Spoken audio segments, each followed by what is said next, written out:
నమస్తే, welcome to think Andhra. నేను మీ శ్రావణి.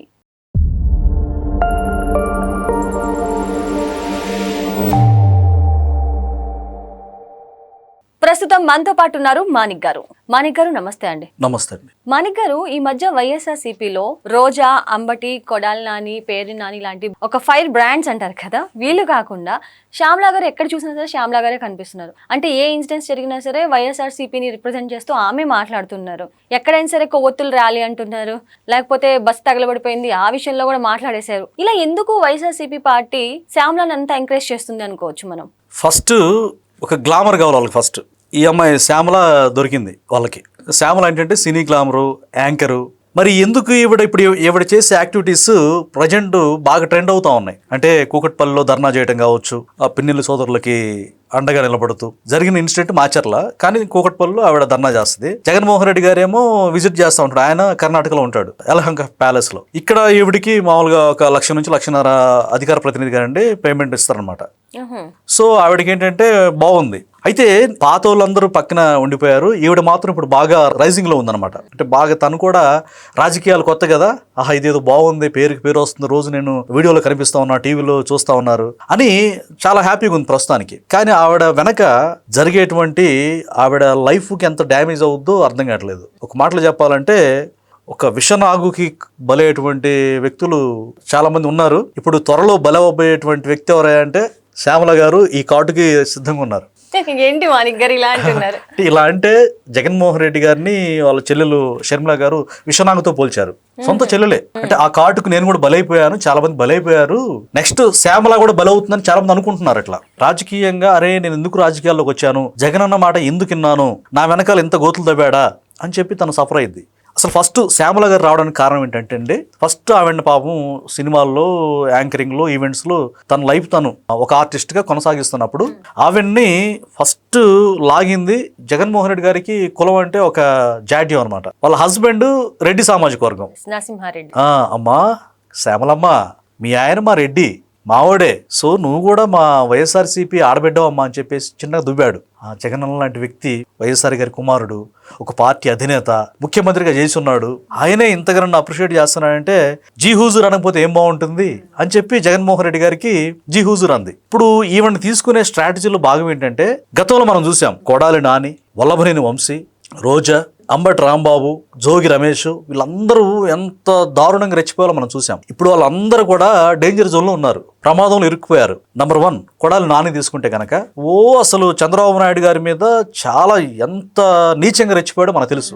ఇప్పుడు అతను రీసెంట్ కూడా ఒక మీడియాతో మాట్లాడుతూ నన్ను ఉద్యోగం తీసి పడేశారు, తర్వాత ఒక 6 నెలల వరకు నాకు హెల్త్ ఇష్యూ ఉంది, నేను అప్పటి వరకు మాట్లాడను అని జగన్మోహన్ రెడ్డి వార్నింగ్ ఇస్తే ఏదో తర్వాత మేము జగనన్న గెలిపించుకుంటాం ఇలా మాట్లాడి మట్టి తిన్న పాములాగా సైలెంట్ గా అతను హెల్త్ బాగాలేదు, బెడ్కి పరిమితం అయిపోయాడు. ఇక సిచ్యువేషన్ సీన్ లేదనమాట. ఏదైనా మాట్లాడితే తీసి అరెస్ట్ చేసి బొక్కలేస్తారు. రీసెంట్ గా అప్పుడు వల్లభనేని వంశీ, కొడాలి నాని ఇద్దరు ఆధ్వర్యంలో క్యాసినో విజయవాడ పరిసర ప్రాంతాల్లో ఎంత భయంకరంగా గన్నవరం ఏరియాలో పెట్టారు. ఆ క్యాసినో ఎంత ఇల్లీగల్ అంటే దాంట్లో రీసెంట్ గా నాని ప్రధాన అనుచరుడు కూడా అరెస్ట్ అయ్యాడు. సో ఇప్పుడు ఆ భయం కూడా ఏదైనా గొంతెత్తి మాట్లాడితే ఈడ్చి బొక్కలేస్తారు. నాకెందుకు వచ్చిన బాధ, అసలు నా హెల్తే బాగాలేదు, జైల్లో చెప్పుకుంటే నేను ఎక్కడ తినాలని చెప్పేసి సైలెంట్గా ఉండిపోయాడు. తర్వాత జోగి రమేష్ అనుకుందామండి. జోగి రమేష్ ఇప్పుడు ఆల్రెడీ ఓచో లెక్క పెడుతున్నాడు, మాట్లాడితే కల్తీ మద్యంలో ఇంకా తొక్కి నారదిస్తారు. సో అతను కూడా ఇప్పుడు మొన్నటిదాకా రెచ్చిపోయి లోకేష్ నీ అంత చూస్తా, చంద్రబాబు నీకు కొడుకున్నాడు, మనవడున్నాడు, ఈ విధమైన ఓవర్ యాక్షన్ చేసి ఇప్పుడు కుక్కిన పేనులాగా మౌనంగా కూరల బీకిన పాములాగా మట్టి తిన్న పాములాగా అతను కూడా పడుకున్నాడు సైలెంట్ గా. ఇక రోజా గారు ఆడుదాం ఆంధ్ర అని చెప్పేసి ఆ కుంభకోణంలో బాగా ఆడేసింది, డబ్బులు దోచేసింది అనమాట, గట్టిగా ఆడింది డబ్బులతోటి. బైరెడ్డి కూడా ఇందులో పాలిభాగస్తురని చెప్పి తెలుస్తా ఉంది. వాళ్ళిద్దరిని కూడా త్వరలో ఈ కేసులో అరెస్ట్ అవుతారన్నటువంటి ఊహాగానాలు అందుతూ ఉన్నాయి. సో రోజా ఏదన్నా మాట్లాడితే నేను జైలుకి వెళ్ళిపోతామని చెప్పేసి ఇప్పుడు రోజా దాదాపు సైలెంట్ అయిపోయింది. సో పార్టీలోని అంతర్గత కుమ్ములాటలతోటి జగన్మోహన్ రెడ్డి గారికి అనుకూలంగా ఉన్న వ్యక్తులే నన్ను ఇప్పుడు ద్వేషిస్తున్నారు. రీసెంట్ గా నగర నియోజకవర్గంలో 2 మండలాల్లో స్థానిక సంస్థల ఎన్నికల్లో కూడా ఓడిపోయారు. సో ఈ విధంగా టార్గెట్ చేశారని చెప్పేసి తమిళ రాజకీయాలకు వెళ్ళిపోవడానికి రోజా కూడా ప్యాకప్ ఇప్పుడు లేదు. ఇంకా చూడండి ఎన్ని వికెట్లు పడిపోతుంది చూడండి. ఇప్పుడు రోజా కూడా సైలెంట్ అయిపోయింది. అంబటి రాంబాబు కూడా 3 కెమెరాలు పెట్టుకుని మాట్లాడుతుంటారులే కానీ ఆయన కామెడీ పీస్ గా జనాలు తీసుకున్నారు. ఎందుకంటే ఒక విషయం మనం మాట్లాడుతున్నప్పుడు ఆ వ్యక్తిత్వం బిహైండ్ హిస్టరీ చూస్తారు మనుషులు. నేను బిహైండ్ హిస్టరీ చూసుకుంటే కనుక సంజన, సుకన్య గంట అరగంట విషయాలు. సీనియర్ సిటిజన్ అయి ఉన్నప్పటికి కూడా, తలంతా కూడా వైట్ అయినప్పటికి కూడా ఆయన ఏంటంటే మసాజులు కోరుకుంటాడు. చిన్నపిల్లలతోటి, కూతురు మనవరాలంత ఏజ్ అమ్మాయిలతోటి కూడా ఆయన శరీర చపలత్వం, జాడ్యాన్ని ప్రదర్శిస్తా వస్తాడు. మీడియాలో అడ్డంగా దొరికిపోయాడు. సో ఆ కామెడీ పీస్ మాట్లాడుతున్నాడు అని చెప్పి ఎవరు పట్టించుకోవట్లేదు. సంబరాలు రాబాబని ఆయన బాగా ఈవెంట్ చేస్తా ఉంటాడు. అంటే గతంలో సినిమాలు కూడా తీశాడండి, 1-2 సినిమాలు తీశాడు. సో ఆయన ఇప్పుడు కామెడీ ఆర్టిస్ట్ గా ఉండిపోయారు. ఆయన కూడా పట్టించుకోవట్లేదు. ఇక ఎవరు దొరుకుతారు నాకు అని చెప్పి జగన్మోహన్ రెడ్డి గారు ఎవరు అన్నప్పుడు శ్యామల గారు ఒక్కసారిగా తళుక్కున మెరిశారు. అన్నా నేనున్నాను విన్నాను అని పాపం ఎండనక వాననక తిరిగిన సొంత చెల్లెల్నే ఎంత దారుణంగా జగన్మోహన్ రెడ్డి గారు చీట్ చేశారో. కనీసం ఎంపీ పదవి కానీ పార్టీలో ఏ పదవి కూడా ఇవ్వకుండా తరిమేశాడో మనకు తెలుసు. సో చివరికి రీసెంట్ గా శ్యామలని శ్రీరెడ్డి కూడా ఎంత దారుణంగా అక్కసి వెళ్ళబొంగిందో వాళ్ళ మధ్య. అసలు ఆవిడకి ఏముందని నేను ఎంత కష్టపడితే నాకేమీ ఇవ్వలేదు, శ్యామలాకి ఇస్తారా, నేను ఆర్థికంగా ఇబ్బంది పడుతుంటే అధికార ప్రతినిధి ఇచ్చినా నాకు ఎంతో కొంత 1,00,000 ఇచ్చేవాళ్ళు కదా, జగనన్న నన్ను వాడుకొని, అంటే ఎలక్షన్లకు వాడుకొని ప్రతిపక్షాలను తిట్టడానికి వాడుకొని, అప్పుడు వాళ్ళ అధికారంలో ఉన్నప్పుడు నన్ను ఈ విధంగా ముంచుతావా, శ్యామలాగా అసలు ఏముందని ఇస్తావు అని చెప్పేసి ఆవిడ కూడా స్టేట్మెంట్ ఇచ్చింది. ఈ రోజు శ్రీరెడ్డి కూడా విమర్శించిన ఈ శ్యామల గారు ఒక యాంకర్ గా, ఒక ఆర్టిస్ట్ గా ఒక మంచి కెరీర్ ని వదిలిపెట్టి విషనాగు వలలో చిక్కిందని చెప్పి చాలా మంది అనుకుంటా ఉన్నారు. అంటే జగన్మోహన్ రెడ్డి గారు ఒక వ్యక్తిని గనక దగ్గర తీశాడంటే ఆ వ్యక్తి ఖచ్చితంగా ప్రమాదంలో పడ్డట్టుగా అర్థమైపోతాం. అవును, అంతకుముందు పోసాని కృష్ణమురళి గారు, అలాగే పృథ్వీ గారు అని చెప్పేసి కూడా ఉండేవాళ్ళు కదండి, ఇట్లాగే సినీ ఫీల్డ్ నుంచి. కరెక్ట్. అంటే వీళ్ళు కూడా ఆర్టిస్టులు కదా. పృథ్వీ కూడా దాంట్లో చేరాడు. చేరిన తర్వాత మరి టీటీడీలో ఆయనకి ఒక మంచి ప్రాముఖ్యమైన పదవి ఇచ్చారు. అప్పుడు ఒక మహిళతో ఇతను అసభ్యంగా మాట్లాడడం, ఇతను మళ్ళా రాజీనామా చేయడం, పక్కన పెట్టడం జరిగింది. అంటే ఈ ఆర్టిస్ట్ ని కూడా ముంచేశారు, అయిపోయింది. తర్వాత పోసాని చాలా రెచ్చిపోయాడు. పోసానికి డబ్బులు ఇచ్చేసి ఇష్టానుసారంగా అతను వాడారు. చివరికి వద్దు మహాప్రభు, జగనన్న అన్న ఇంక చాలు నీకు అని చెప్పి ఆయన అపాలజీ చెప్పి ఇంక నేను రాజకీయాలు మాట్లాడని చెప్పేసి నోరు మూసుకొని మంచి ఒక రచయితగా, డైరెక్టర్గా ఉన్న వ్యక్తిని వాడాడు. ఆయన జీవితాన్ని కూడా సర్వనాశనం చేశాడు. అంటే జగన్మోహన్ రెడ్డి గారి చెయ్యి పెట్టిన ప్రతి ఒక్కళ్ళు భస్మాసుర హస్తంలాగా అయిపోతా ఉంది. పాపం శ్యామలాకి పాపం ఏం తెలుసు. వాస్తవానికి మాచర్ల ఇన్సిడెంట్ తీసుకుంటే, మాచర్లలో పిన్నెల్లి సోదరులు కోర్టులో లొంగిపోయారు. ఒకవేళ వాళ్ళు సచ్చీలురే అయితే, స్వతంత్ర సమరయోధులే అయితే, అసలు చాలా బాహుబలి మ్యూజిక్లు అంటే గొప్ప యోధులు అన్నట్టుగా పోటీ చేస్తా ఉన్నారు. మరి అక్కడికి వెళ్ళి మాచర్లో కదా ధర్నా చేయాల్సిందే. మాచర్లో వాళ్ళ ఇంటి దగ్గర చేయాలి, లేదా అక్కడ పోలీస్ స్టేషన్ దగ్గర, కోర్టు దగ్గర చేయాలి.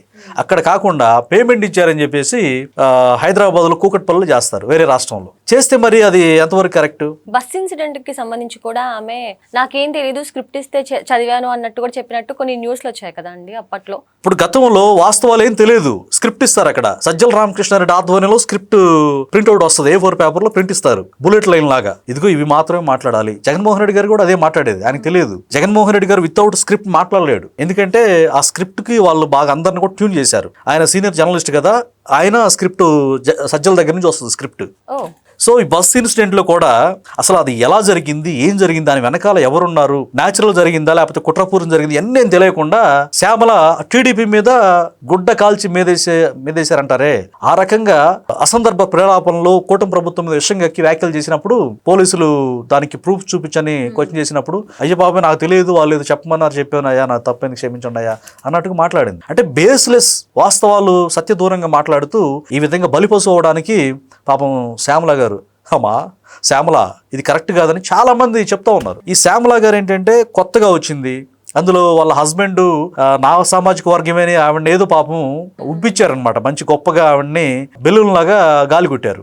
అప్పుడు ఆవిడ ఏంటంటే నాకు ఏదో బ్రైట్ ఫ్యూచర్ ఉంటుందేమో, రోజాలాగా మంత్రిని అయిపోతానేమో, లేకపోతే హోం మంత్రిని అయిపోతానేమో, ఈ భ్రమంలో ఊహల్లో ముందుకెళ్తుంది తప్పితే. ఇంకా కొంతమంది పేరు నాని ఈ మధ్య తాజాగా అతనికి ఇండికేషన్స్ అందాయంట. పేరు నాని నువ్వు గోడౌన్లో బియ్యం అమ్ముకున్నావు, సరే ఏమో అని చెప్పేసి దాని మీద మీ మిస్సెస్ని పెట్టావు, మహిళని పెట్టావు కనుక చంద్రబాబు నాయుడు గారు ఒక మానవతా దృక్పథంతో ఆయన వెళ్తా ఉంటే నువ్వు ఓవర్ యాక్షన్ చేస్తున్నావు, నేను జైల్లో వేస్తారని చెప్పేసి ఎవరు చెప్పారంట, వైసీపీ వాళ్ళే. అతను కూడా దాదాపుగా భయపడుతున్నట్టు సమాచారం. అంటే ఇప్పుడు ఎవ్వరు మాట్లాడడానికి రంగంలోకి లేరు. అంటే అందరు కూడా భయపడతా ఉన్నారు. వాళ్ళందరూ కూడా జైలుకి వెళ్లాల్సినటువంటి ఆవశ్యకత త్వరలోనే ఉందని చెప్పి మనకి వార్తలు వస్తా ఉన్నాయి. ఈ రోజు తాజాగా రీసెంట్ గా జరిగిన అంశం ఏంటంటే జగన్మోహన్ రెడ్డికి సమీప బంధువు అర్జున్ రెడ్డి అరెస్ట్ అయ్యాడు ఈ రోజు. అంటే నీచమైనటువంటి పోస్టులు, ఈ కల్తీ మద్యాలు, ఈ స్కాములు అన్నింటిలో కూడా జగన్మోహన్ రెడ్డి గారి ఆదేశాలతో జరిగాయి. అందరూ జైలుకి వెళ్ళిపోతా ఉన్నారు. బ్యూరోక్రాట్స్, IASలు, IPSలు వీళ్ళందరూ కూడా బలవుతా ఉన్నారు. ఇప్పుడు పివి సునీల్ కుమార్, PSR ఆంజనేయులు, విశాల్ గున్ని, కాంతిరాణా టాటా వీళ్ళంతా చాలా ఉన్నతంగా చదువుకొని నిద్రలేని రాత్రులు కష్టపడి చదువుకున్న వ్యక్తులు ఈ రోజు జగన్మోహన్ రెడ్డి ఆటలో పావులుగా బలైపోయినటువంటి వ్యక్తులు. శ్యామల కూడా అర్థం చేసుకోవాలి. శ్యామలని మాయ మాటలు చెప్పి ఇప్పుడు అధికార ప్రతినిధిగా గట్టిగా అన్నెసెసరీగా మాట్లాడిస్తా ఉన్నారు. ఆవిడ జీవితం పాపం మనశ్శాంతి లేకుండా చేసుకోవడానికి కారుమూరు కూడా కారు కూతలకు వస్తున్నందుకు అతను కూడా ఈ మధ్య జరికిచ్చారు. అయినప్పుడు కూడా రెచ్చిపోతా ఉన్నాడు. అతను కూడా ఫ్యూచర్ అనేది అంధకారంగా కనిపిస్తూ ఉంది. ఏది ఏమైనా ఈ శ్యామలను మాత్రం ఒక పావుగా వాడుకుంటూ తన యొక్క జీవితంతో జగన్మోహన్ రెడ్డి గారు కూడా తీవ్రమైనటువంటి విషనాగులాగా విషం చిమ్ముతూ ఆవిడ జీవితాన్ని కూడా పాపం బలి చేయడానికి సిద్ధంగా ఉన్నారని చెప్పేసి మనకి అందుతున్న తాజా సమాచారం అనమాట. సో శ్యామల గారు ఇప్పటికైనా సరే మీరు మంచిగా భవిష్యత్తు తిరిగి పీస్ ఆఫ్ మైండ్ కోల్పోకుండా మంచిగా ఉండాలనేది ఆవిడని అభిమానించే వ్యక్తులు కావచ్చు. సో అనవసరంగా శ్యామల మా జగనన్న చేతిలో చిక్కి శల్యమైపోతుంది, తను బాగుండాలని చెప్పి కోరుకుంటా ఉన్నారు. శ్యామల ఎందుకు జగన్మోహన్ రెడ్డి గారు చెప్పినట్టు ఆడుతున్నారో ఇప్పటికైనా గ్రహిస్తే మంచిదనేది ఎక్కువ మంది అభిప్రాయం అనమాట. థ్యాంక్ యూ మాణిక్ గారు. థ్యాంక్ యూ అండి.